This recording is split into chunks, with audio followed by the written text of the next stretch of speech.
This video is brought to you by Landerize.com. Create highly optimized landing pages in minutes. Get your 14-day free trial in the description below this video. Zeropark-Payment terms. These are the rules of payments for publishers.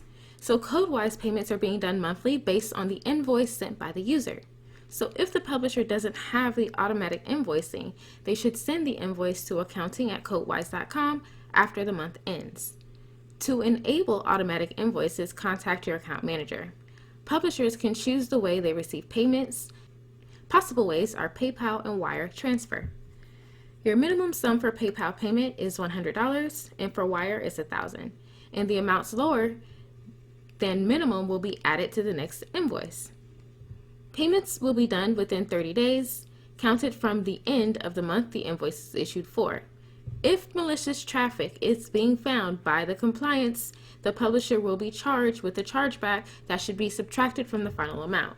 The total sum of the chargeback depends on the volume of malicious traffic found. The publisher will be informed about issuing chargeback by compliance.